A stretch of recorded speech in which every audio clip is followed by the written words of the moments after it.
Welcome to the Homeschool Together podcast.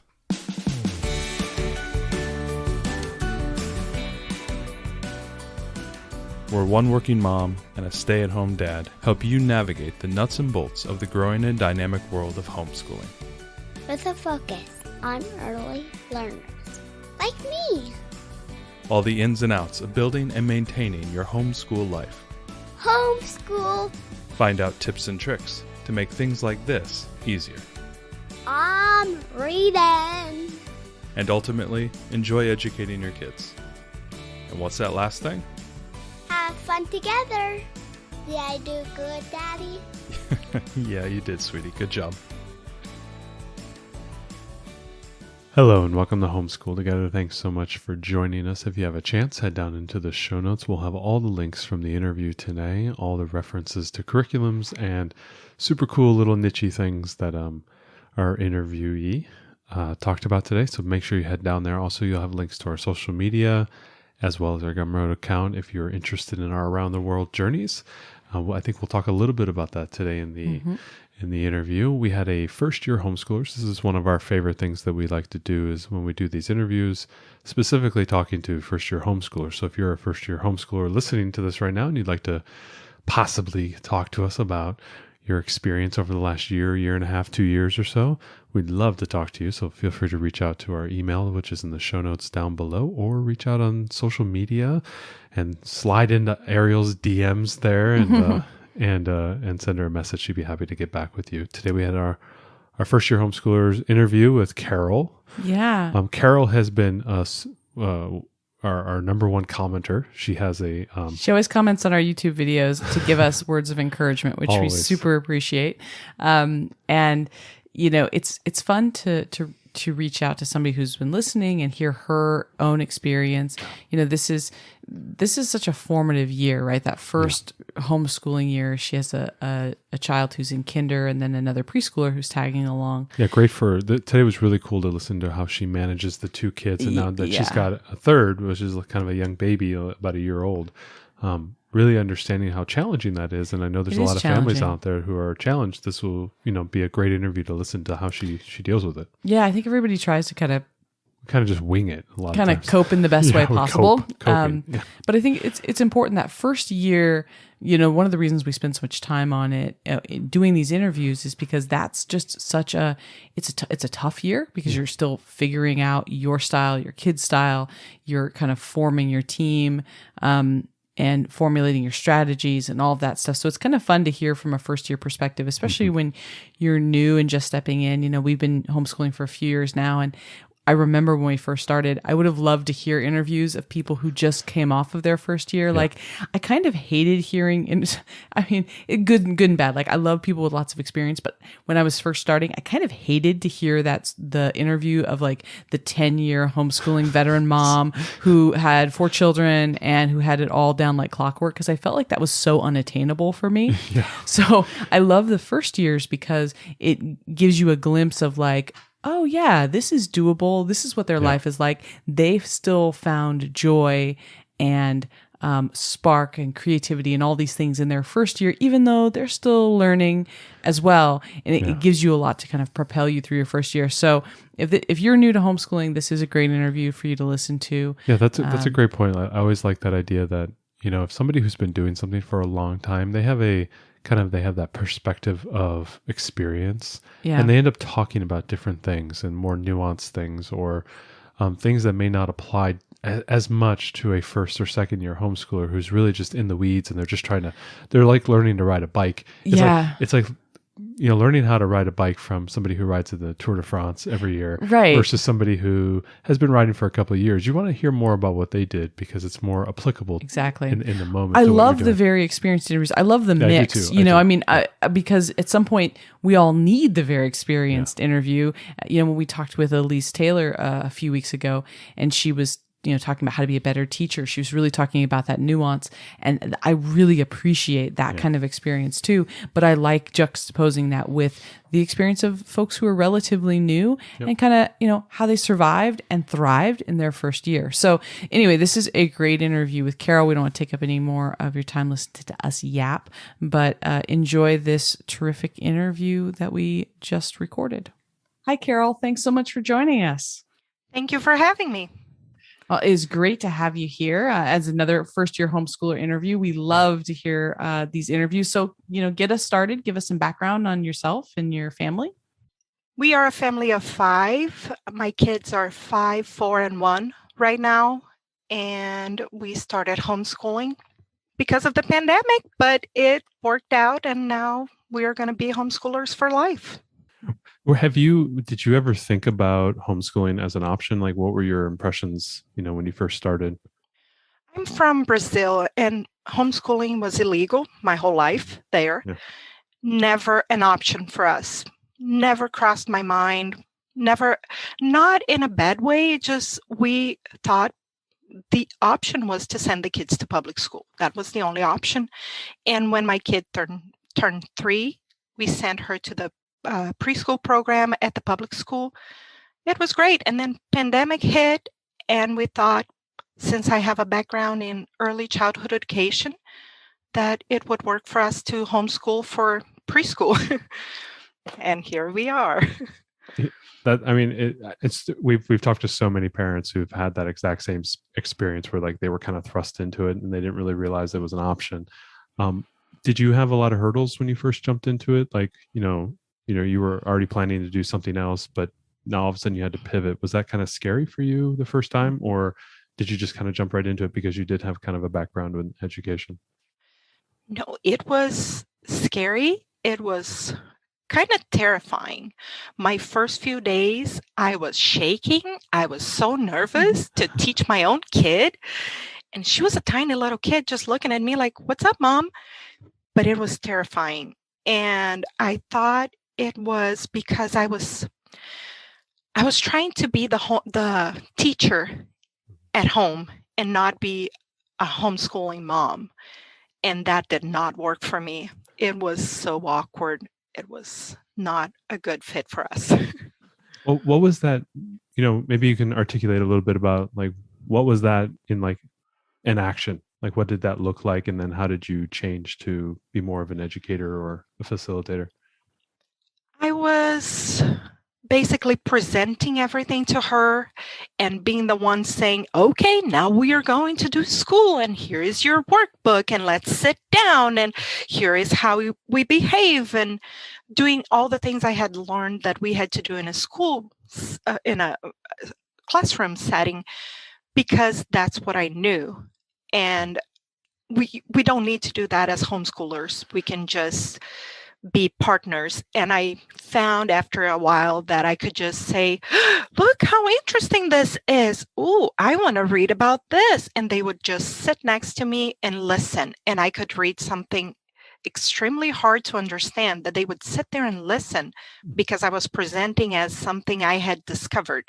But whenever I tried to say, "Oh, let's learn this thing," could be something super simple, they would just not want to do it. Mm-hmm. Oh, and by the way, at the time, I had my daughter. So when I started this year, my daughter was a brand new 5-year-old, but then the 3.5-year-old had to be there with us. Mm-hmm. So she wanted to be there. She wanted to do school, but she was 3.5. So she was not going to sit down and do school. No. So you have this early childhood education. Was it focused on teaching at like a preschool level or early elementary? Did you actually teach in the classroom, or was this just a background education that you had? It was up to kindergarten age that I had my training. I did a little bit of teaching, but very little. I had no experience teaching on my own, just doing my internships and learning alongside other teachers. I had to implement lessons. I had to do things, but nothing on my own. So when you first started the homeschooling, it sounded like you tried to do school at home. Did you pivot into a certain homeschooling philosophy, whether that's like Charlotte Mason or more of an unschooling model? Did you settle on some type of philosophy that maybe your kids liked? We tried different things, and we definitely like Charlotte Mason and Living Books and that, but I tend to do a little bit of this and that. Yeah. So we're more eclectic, I would say. As is everyone that we interview. Yes. I don't think we've interviewed anyone who would not say that they are in some flavor eclectic. And one of the things is I think it's so possible to be eclectic now because we have so many resources, both online and in curriculums, that we can have the best of everything if we want it. We're always making things whatever we want them to be. So, in embracing this eclectic nature, are there some specific curriculums that you've clued into that really work well with your learners? Mm-hmm. Definitely Build Your Library worked for us. Some elements of Torchlight have worked. And we do Logic of English, which is, I don't even know how to put that into any type of style, but we do Logic of English and we do Singapore Math and Explode the Code. So you like more of a procedural methodology? Oh, yes. Okay. So you want some prescriptive. Well, and Singapore Math is very, they have a whole teacher's binder. So I think you're one of the first people we've talked to who's used Singapore Math. Do you like that curriculum? What is your opinion of that? I love the Dimensions math. I don't have a lot of experience with the other ones, but Dimensions, I love it. And I tend not to use the guide, but I really love math. I'm really good with math.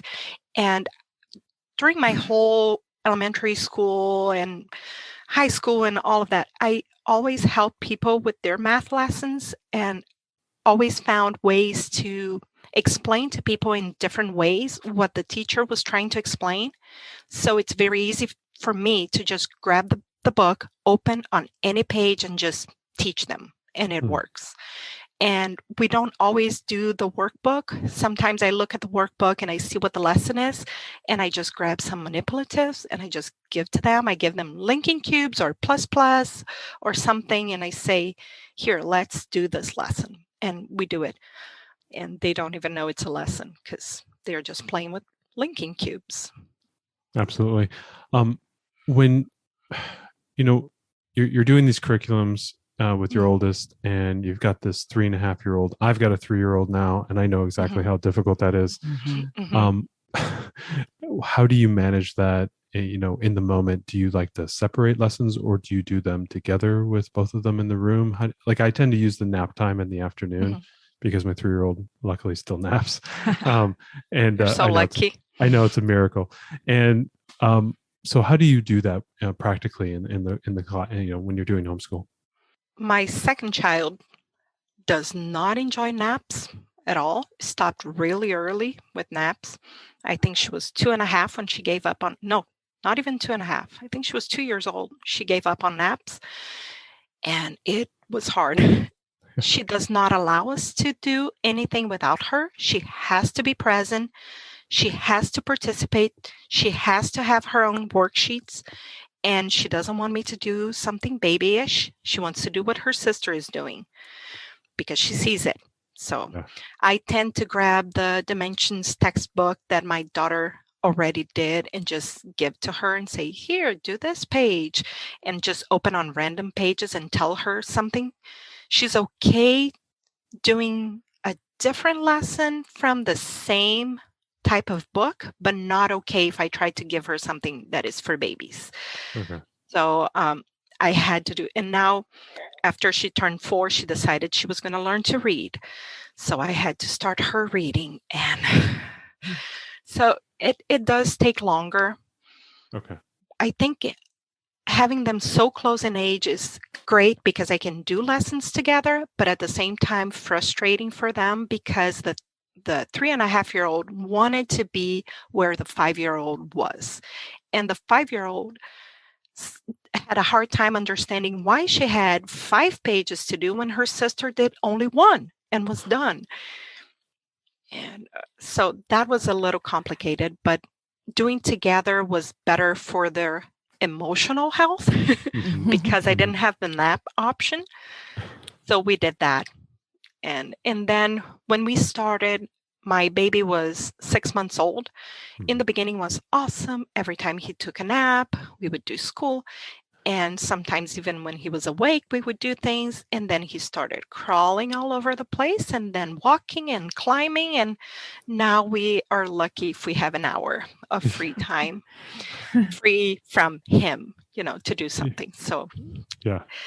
No, I can imagine that's very difficult. Are you beginning to think about, things for, in that moment? Do you have activities for the 1-year-old? Do you have things to do? Like we were actually joking about this a little bit earlier. I think earlier today we talked about, how I have to be very quick on my 3-year-old when she's done with an activity. 10 minutes I have with my, if we're going to homeschool together. Do you have to really pivot fast to entertain the 1-year-old so that you guys can do your work, or are you still using the 1-year-old's naps as your main homeschool time? Well, both. Both, yeah. Because sometimes he's napping, and right when he starts a nap, they start an activity that they are really interested in.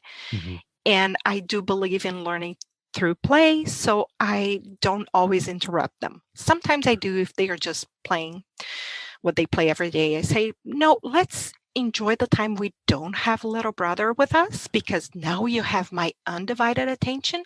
And they are like, oh, okay. But when he's along, for the when he's right next to us, I tend to have something for him to do. So I have little things I can give him. I have those little poppers. I don't know if you know the little pop. Yep. Yeah. So he can play with that. He likes that. I have little activities for him to do. He has his own crayons and thick pencils that he can play with until he starts eating them. Then I move to a different activity, but we try to do things and entertain him and give him snacks and things, mainly things he can do strapped to his high chair, because otherwise he tries to climb on their chairs, and then it's forget it. No, I remember distinctly using the high chair method a lot when my when my youngest was a year old. I definitely remember that. Let's pivot just a little bit. Like, what does your typical day look like? So when you wake up and you get everyone moving, we know COVID is unique. Maybe walk us through what your day looks like and how you manage, the 3 kids. The first thing we do in the morning, they have a glass of milk or something, just a little snack. And we FaceTime with my mother because she's in Brazil and it's the time that works. So we speak Portuguese with her. They practice a little bit, not as much as I would like, but we try to do a little bit. And we do that every school day. And then we do breakfast, and I usually try to just start putting things right next to them as they are eating, and they just start doing it. And so we transition to the worksheets at that time. Then after that, usually the baby goes for a nap. Sometimes they play a little bit and then he goes for a nap. During that time, that's when I do the logic of English lessons, the dimensions math, although math, they are both doing something that is easy for them at the moment. So sometimes we just do it with the baby around. But if it's something they don't understand or they need my help, we do it when he takes a nap. And that's when I try to get read alouds done, because I cannot read a book with him around. He will bring me his own books and he wants me to read Cars and any book with cars in it. But it's just impossible to read anything else with him around. So we do it during nap time. Then after that, it's lunch, and then it's free time. We do an activity if they seem interested. We watch an educational show. We try to play outside when the weather allows, but sometimes it's during the summer is in the morning, so, or end of the day after dinner. But that's it. That's all we do. They don't do much because they are so little. Yeah. So it's easy. We get a lot done. And then at bedtime, we do some read alouds, but I don't count that much as part of the curriculum. I should, but I don't. So, you're talking about kind of, how much you do with them and because they're little. Were you ever concerned that, you weren't doing enough with them? I know that this is a big concern that a lot of first-time homeschool parents have, that they're like, this can't be it, right? My kids aren't in school for 6 hours a day. I must not be doing enough. Was that something that you were afraid of, or because of your early childhood background, educational background, you felt like confident what you were doing, even though it's your first year? Not confident at all. I was terrified. I thought they were going to be behind. So I started writing down every single thing we did, not just the main lessons, but everything. So every fine motor activity, every creative activity, every little thing. And when I wrote everything down, I had so much filling up the pages of my planner that I was like, wow, even though I feel like we did nothing today, we did a lot. And that's how I could see it. And my kids, on a Sunday, they will wake up and say, Mom, can we do school? Mom, can I play on the iPad? And it's always an educational game or something. Mm-hmm. So when I started writing those little things down, I saw that I had nothing to worry about. So I definitely recommend doing that. Any parent who's questioning, just start writing down everything, because they do so much. They learn so much, everything. Like looking out the window, you see a bird. What kind of bird is that? Let's look it up. Let's find out. Let's learn more about birds now. And everything can turn into a lesson. Absolutely. Like this week, since we're on the summer now, took them to the park, and we're starting to learn local trees, and that's like a big thing that we're doing right now. And it's just going on an hour-long hike, and we found a bunch of trees. So I mean, you're right. It's just like there's learning everywhere. It's amazing. So when you start your day, do you prep a little bit? Do you like look at your plan, or do you look at the books that you have to cover for the day, and you start to think about, okay, what do I have to learn? Okay, this is what they have to cover. Are you thinking in that way, or are you just like, nope, we're just going to do the next section? Do you do any prep work? Depends on what we're doing. We did a little bit of Bookshark for a few months. I just needed to try something new. It did work for us, but so Bookshark has a list of what pages you read, and it's very scripted. So I would get all the books on a Sunday, put a little bookmark on every single one of them, and then I knew what to do. And then I never looked at their questions. I feel confident now that I can just open the book, read, and we can talk about it. I did that with Build Your Library too, but Build Your Library is a little more complicated because you always have a different country you're going to. And so you have to have bookmarks for everything. You can't just open the atlas and read the next section. You have to prepare. So I would do that on a Sunday, prepare everything. Logic of English was one that took me a little more time because some activities I had to cut paper. I didn't like leaving it for them because then the lesson turns into something that is too long. But Dimensions Math, we just open the book and do the next page. And sometimes she will do 2 lessons. Sometimes she will do just half of a lesson. Whatever she wants to do. If she's fine, I'm fine with it. We are ahead anyway, so I don't worry. But I would say it depends on what we are studying. Some things we do just open and go to the next section. Absolutely. I find the same thing. I find with we do Right Start Math that I've got to look at what we've got to do, because sometimes I got to go and collect manipulatives that are in the box and stuff like that. So, but things like Explode the Code, that was just simple. You just do the next page. It's super easy. Yeah, I agree with you. What does your homeschool space look like? Do you just use the kitchen table anywhere? Are you in the garage? Are you out back? What does it look like for you guys? Well, I got the dining room started. I started turning the dining room into a homeschool room. We did use it for a little bit, but mainly we just do the kitchen table because the baby doesn't allow us to go into the dining room. And then the dining room just turned into storage space, I would say, because everything I just put it there because he can't reach. So everything goes there.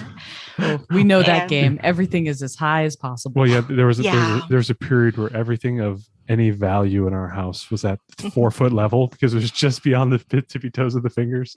Then she started moving chairs, and we were all now we're sunk. Now we're sunk, but yeah, we have gates. We have to have gates because he climbs chairs. Yeah, perfect. Yeah, we don't know anything about that. Yeah, it's fun. It's funny how everybody always moves to the kitchen table. I know we have this bonus room in our house, and it's really nice to use and it's beautiful and everything, but it always just devolves to the kitchen table. I have dreams. I have visions that we're going to use our beautiful bonus room and get some big tables up there, and you're going to have this space. But while you have she's a 3-year-old, but just barely, she's just out of being a toddler. You kind of just have to work on their level with where they're willing to be and what they're willing to do. But I have dreams that someday the homeschool chaos will be contained to a single room of our house instead of all of our house. Yeah, it might be a pipe dream. It might be. So, on the kitchen table when you're doing your homeschool, is there anything else that you have that you're like is indispensable, like you can't live without it, in your homeschool? What is that thing? The high chair for the 1-year-old? Yeah. Right now, the high chair. The Costco box cannot of function Cheerios. without high chair. Yeah. I don't know. I think my printer, I cannot live without my printer. I got a new printer when we started homeschooling, not right when we started, like right after pandemic, but when we decided to start kindergarten, I'm like, okay, this is the real thing. I bought a printer and I cannot live without that thing because I print so much stuff. I make copies. They're like, Mom, I want to do that coloring page. Okay, let's make a copy.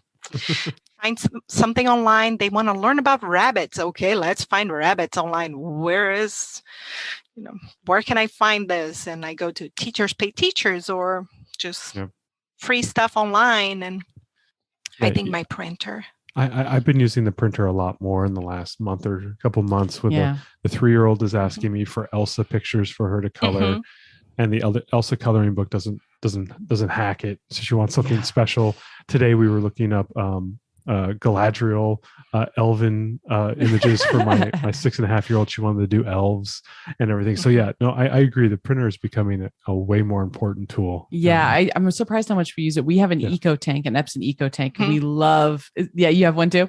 Yep. Yeah, we love it. I think because I'm just morally, I think, opposed to printer cartridges. I have this thing against them, and a bottle of ink that I could just plug in, and so far I'm not sure how many pages we printed on it, but we're on our original ink, and it's still we're starting to lose on like yellow a little bit. We got to refill. It's always yellow. Yellow's always the one that goes. Yeah, yellow is the first one to go. I had to buy an extra one of the yellow and then a box of all of them. We are on the second set already. I print a lot. Yeah, it's a great printer. We'll put a link in the show notes for folks because it is like indispensable. It is. So when you were, we're going to pivot just a little bit into kind of like the preconceived notions of homeschooling. Did you have anything, maybe before you had kids or maybe just as you had kids, did you ever think about homeschoolers, or were they just not a calculus in your mind? Like, did you have any preconceived notions that maybe changed? I only had ideas of homeschooling being a faith-based option. Yep. To me, that was it. I didn't know about secular homeschooling. And I had a friend in college who tried to homeschool herself. She dropped out of high school and decided to homeschool herself. First book she opened talked about creation, and she's extremely against learning that as part of how things came into being.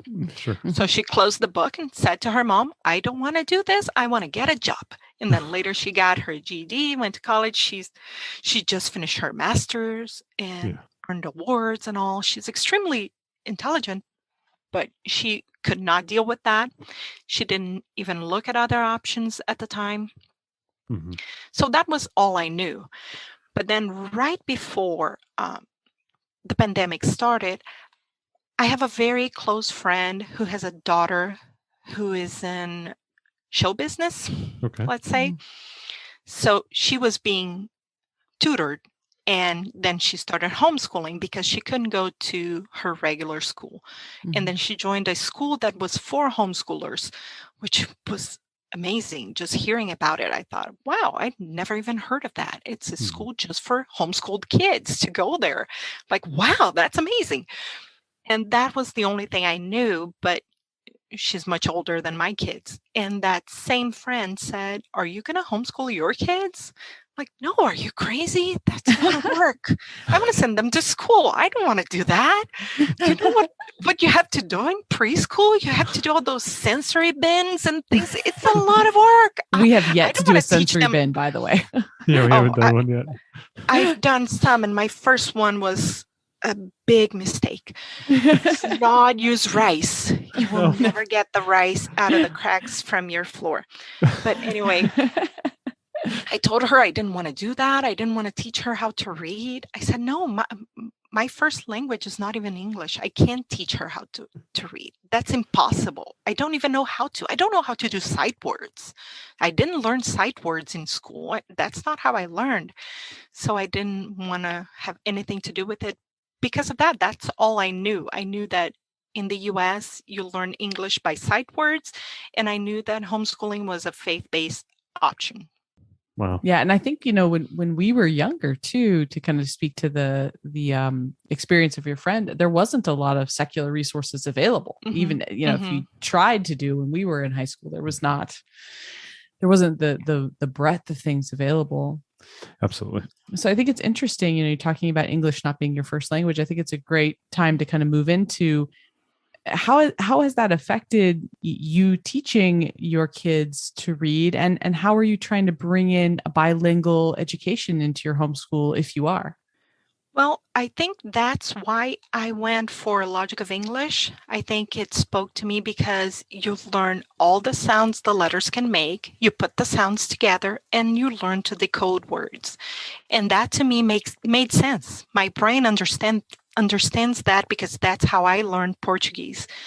You learn the rules, you learn how to decode the sound, how to, what letters make what sounds, you put them together, you can read anything. So that made sense to me. And I started teaching my daughter, and it made sense to her too. She's a very rational person in that sense. She needs to understand something to do it. So it worked. And I don't know, but now I know I can do it at least. And the bilingual part, we're still struggling with it because I feel like they're so little. I want them to have a good grasp on reading English before I introduce reading another language. So we speak Portuguese, we sing songs in Portuguese, we talk to my mother, we try to talk to other people in the family, but not that much. But we don't do a lot that is, how can I say this, like a serious subject for school. It's not formalized. It's very loose and everything. Yes. Okay. Yes. Awesome. Yeah, we've been toying with the language thing because we've learned a bunch of different languages. Spanish, a little bit of German. You had French. Yeah. But we're not very good at that. Yeah, we're not good enough to use it conversationally. Do you have any words of advice when doing trying to do the bilingual element? I've talked to a few parents at our parent partnership who are trying to do that. Do you have any advice for parents who might be trying to do kind of a bilingual environment? How do you do it so that your kids pick up the words and all that stuff? Songs are great. And watching their TV shows, if you have Disney Plus or other streaming services, you can always put audio in a different language or subtitles in a different language. You can do that. And that's how I picked up a lot of English, was by watching TV with subtitles in Portuguese, but the audio was in English. So I would watch Friends at the time, and I could understand them. And I started understanding English a lot more just by watching the TV show. Wow. So if they have a favorite TV show that has an audio in a different language, putting that TV show, a movie, it can be Frozen. My kids love Frozen. I put Frozen in Portuguese sometimes, and then they say, "Oh, I don't understand what's going on in the movie." How can you not understand? You know the movie by heart. Whatever. But I do that. It's like a fresh experience. Yeah. They feel like they're watching something completely new. But that helps a lot because their ears start learning those sounds. And before the age of 5 is the best time to introduce different languages, just the sounds. They don't need to repeat anything. Just let them listen to the sounds because it sticks in their mind and they learn how to make the sounds. It's much more complicated for an adult who has never learned Portuguese to make the sound than it is for a little kid because uses a nasal sound that is not used in the English language. Yeah. So little things like that, if they learn just by singing songs, trying to repeat the songs, that helps a lot with any language. It doesn't even need to be the targeted language. It can be different languages and they can learn a different one in the future. But if you just put audio in different languages, that helps. Well, that's good advice. I like that. I remember my German teacher in college made us watch the news in German, and that really helped because it was all kind of at a 6th grade level type of thing. And I guess it was really helpful for new learners to learn. So that's we're gonna have to remember that our girls would like to watch Frozen in another language. I'm sure. Just an excuse to watch Frozen. It is an excuse to watch Frozen. Yeah. Could you talk a little bit maybe about struggles you might have had during the pandemic with homeschooling, like attention or struggling at a certain subject? Did you have some struggles and how did you overcome those? I think not being able to see people was definitely hard. So having to do everything just the 3 of us at home, sometimes they would get tired of being just the 3 of us and would give me attitude. That was the hardest part because I'm like, I get it. You're tired of seeing my face, but I'm all you got. So that was a little hard. I think now that we started doing more things have been better. Hopefully they can be even better now that they can get vaccinated. So things should get better. I'm trying to think. I don't know anything specific, but I think just the pandemic, you could tell that their anxiety levels were different whenever we went out. And being home was peaceful. My 5-year-old was so comfortable being home and learning at home, much more than when she went to school. I saw that she regressed when she went to school. A lot of things that she knew already, she was like, nope, I don't know. Don't ask me. I'm not going to answer. And now that she's home, she's willing to go to do things. She's more confident. I don't know if that was... And if that had anything to do with pandemic or if that was just being homeschooled. Well, I think it was a lot of pandemic. I know our daughter, I think at the beginning, it didn't really affect her as much, but towards the end, you could start to see where she was like, I want to go play with my friends and I can't do that as much. Or a couple of my friends are still locked down. We were lucky and fortunate enough that our preschool that she went to opened back up in the fall of 2020 and stayed open for the entire year. So she was actually going to school. She had to mask up, but she got to go to school. So she got that interaction, and then she started the parent partnership after that. So she didn't really, I don't think, quote unquote, lost a lot. There was a little bit of, close interaction. They were always social distancing, but other than that, she saw a lot of people. But I think towards the end, she really started to feel the weight of, I think we all did. Yeah. It's important, as our kids need these social outlets. So now that we're coming out of things here and things are opening back up, what are you looking forward to doing as social outlets for your kids? Are you looking at like a charter school or a co-op or some meetups or? We have a great homeschool program through our zoo. So they go twice a month and learn about animals and do activities that have something to do with animals, which my kids are looking forward to. That's awesome. So we're going to start that in the fall, and that goes from September to May, I believe. And now they are doing gymnastics. They are loving it because they can go and play with other kids, even though it's just for the 50 minutes they are there. And we're going to start going to a co-op, but it's just for meetups. It's not a class yet. I haven't been able to find a secular co-op in our area, so I'm not doing that yet. And my plan is for them to also learn to swim and maybe find something to do with arts. So I haven't found yet, but that's the plan. It's hard finding the right groups and things that will work, and trying to cover kind of a wide breadth of bases. We're right in the same position as trying to find lots of things for our kids to do. Well, this has been really great. One of the things I'm really curious about, you said at the very beginning of the interview that you originally started homeschooling because of the pandemic, but now you're homeschoolers for life. What is it about homeschool and this way of life that's like has you sold that this is what you're going to do going forward for all your children?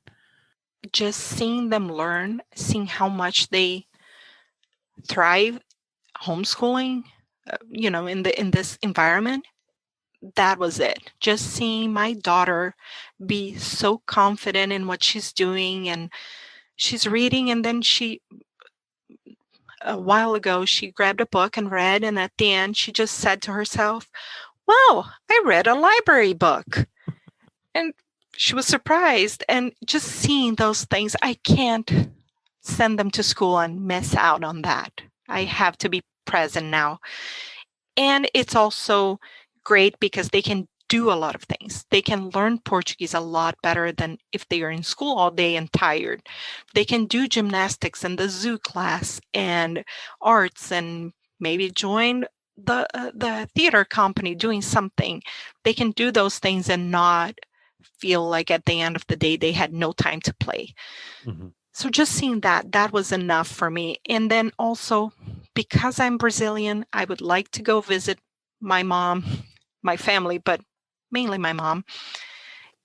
Just having the chance to take them there any time of the year, not having to think about if they have school or not. I can go when it's off season, so then it's cheaper. We can go, we can stay there 2-3 weeks. No one cares because they don't have school to go to. And my in-laws also live far away. We can go and spend a week there and not have to worry that they have school. So those are the reasons why.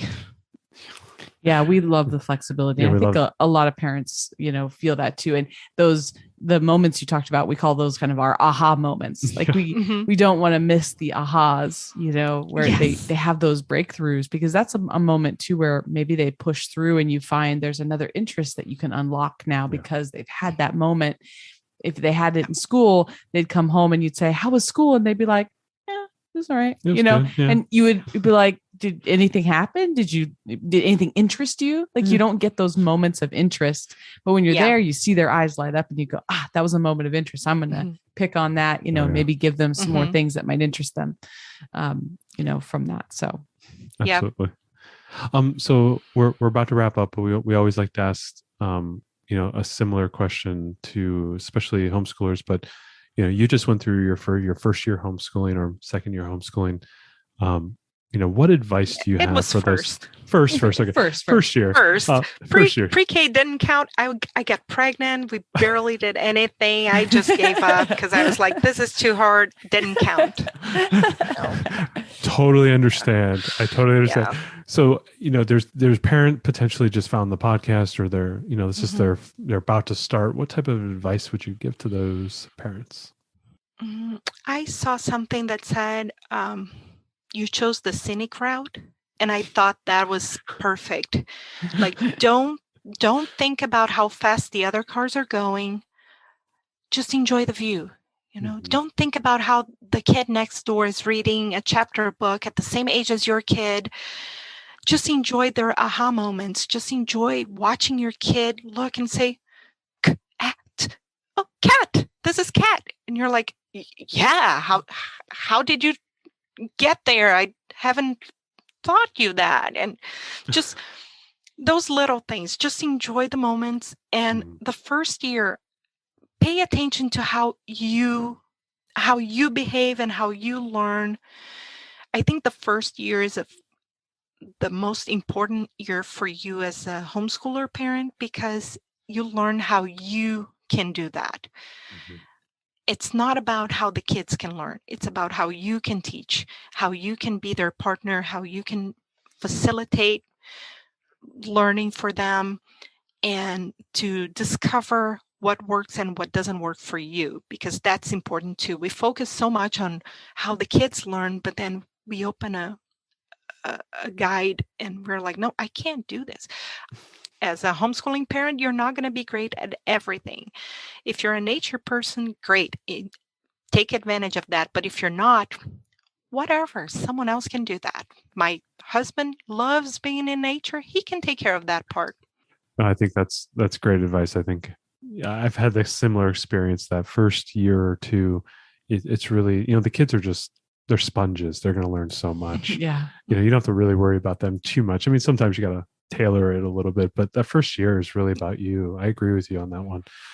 I had to learn a lot about myself, learn a lot of patience, learn not to get frustrated, not like keeping up with the fake Joneses that I don't even know. Yeah. I'm like, oh yeah, that's right. We need to do calculus next year. They're 7. It's like, no, you don't. You don't need to. You're going at a great speed, and it sounds like you got it going. So it's amazing. And how you teach that subject. What tools do you find in yourself for that part of your job? Relating that information to the kid, because I can't get an encyclopedia and just start reading to them like blah blah blah blah blah. They are not going to pay attention. They are not going to be interested in. So you find your voice, you find the way you can do the funny voices on the read alouds, and how you can read an encyclopedia like you are discovering that with them. That's what the first year is about. You're finding your voice there. Yeah, finding the voice, finding your confidence. That was a lot of time. I like that, finding your voice. I think there's a lot of there's a lot to that. I'm kind of thinking of like the corporate team strategy, right? Like the forming, norming, storming type of thing, right? these are the forming years where you're, it's not just forming yourself as a teacher, forming how how your kids learn, how you work as a team, because you and your kids are really a team in your homeschool. Whereas I feel like in a normal school, it's a very top down type organization, but at home we have so few children. We're a team, like we're in this together. Yep. So yeah, I think that's really insightful, finding your voice. I'm going to steal that, Carol. And taking the scenic route. That is, I like that one too. I'm all about metaphors. Everybody knows that's that. Right. We love a good metaphor. Well, thank you so much for your time today. It was wonderful to get to speak with you and hear about your first homeschooling year. Thank you for having me. This was fun. Thanks so much for joining us today and making us a part of your homeschool journey. Please engage with us on social media. Join our Homeschool Together podcast group on Facebook and find us at Homeschool Together Podcast on Instagram. We'd love to hear your feedback, questions, and recommendations. Until next time. Happy homeschooling!